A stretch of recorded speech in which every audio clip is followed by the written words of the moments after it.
अगर आपको भी जिम जाने का मन नहीं है तो घर बैठे बैठे वर्कआउट कीजिए, लेकिन होम वर्कआउट के लिए भी कुछ ऐसे इक्विपमेंट्स होने चाहिए जो अगर होंगे तो आपका वर्कआउट होगा कंप्लीट और आपको मिलेंगे डिज़ायर्ड रिजल्ट्स। तो चलिए उनके बारे में जानते हैं कि हमारे पास क्या क्या होना चाहिए। होम वर्कआउट के लिए हमारे पास होना चाहिए रेजिस्टेंट बैंड।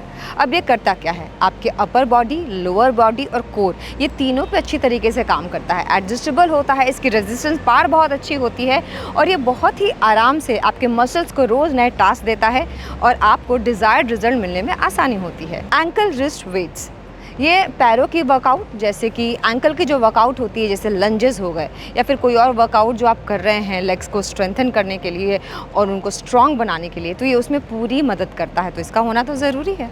और वर्कआउट की बात हो रही है तो कार्डियो की बात होना तो लाजमी है, और ऐसे में इंडोर साइकिलिंग और ट्रेडमिल, ये आपके कार्डियो के लिए बेहतरीन इक्विपमेंट्स होते हैं। ये हम सबके घर में लगभग होते भी हैं अगर हम वर्कआउट करते हैं, तो ये एक ज़रूरी इक्विपमेंट है। स्ट्रेंथ ट्रेनिंग के लिए एक इक्विपमेंट जो बहुत ज़रूरी है उसका नाम है केटल बेल्स।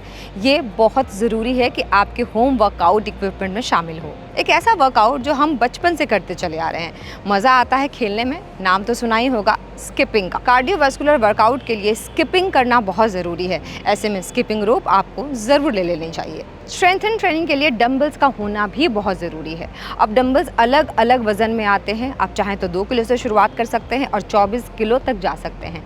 ये आपकी मर्ज़ी है और आप किस तरीके से अपने एक्सरसाइज को धीरे धीरे वास्ट करते जाते हैं इस पर भी डिपेंड करता है। तो शुरुआत कीजिए, लेकिन जल्दी से डंबल को भी अपने इक्विपमेंट लिस्ट में शामिल कर लीजिए। कोर एक्सरसाइज के लिए और वेट ट्रेनिंग के लिए बेंच का होना बहुत ज़रूरी है। अगर आपको बेंच नहीं खरीदना या घर में जगह नहीं है तो आप चेयर से भी काम चला सकते हैं, या फिर ये भी देख सकते हैं आपके घर में ऐसी कौन सी चीज़ है जो बेंच का काम कर सकती है। अगर आपको बॉक्सिंग और मार्शल आर्ट्स का भी शौक है तो आपके लिए पंचिंग बैग का होना बहुत ज़रूरी है। वैसे भी आपने देखा होगा ना, अक्सर हिंदी फिल्मों में गुस्सा आता है, सबसे पहले एक्टर या जो विलन है वो पंचिंग बैग पे अपना गुस्सा निकालता है। तो पंचिंग बैग हमारे होम वर्कआउट के लिए एक महत्वपूर्ण हिस्सा है।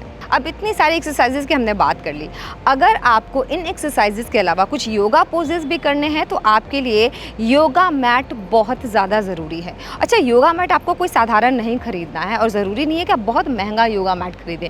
जब भी आप योगा मैट लेने जाएँ तो इस बात का ध्यान ज़रूर रखें कि वो एंटी स्किड हो और जिस पे आप कंफर्टेबल हो के आराम से आधे घंटे तक योगा कर पाएँ। तो अगर आप भी होम वर्कआउट में बहुत इंटरेस्टेड हैं और वैसे भी बाहर मौसम की मार इतनी है, कभी बारिश हो जाती है और कभी आप जा नहीं पाते क्योंकि आप ऑफिस से टाइम से घर नहीं पहुंच पाते हैं, तो आपके लिए होम वर्कआउट बहुत ही ज़्यादा अच्छा है। लेकिन उसके लिए ज़रूरी है कि जिन बातों की हमने बात की है, जिन इक्विपमेंट्स के बारे में हमने पहले ही बात कर ली है, डिस्कशन कर लिया है, उनको आप खरीद के ले आएँ और अपने होम वर्कआउट को ज़रूरी बनाएं, एसेंशियल बनाएं और हाँ, इफ़ेक्टिव भी बनाएं।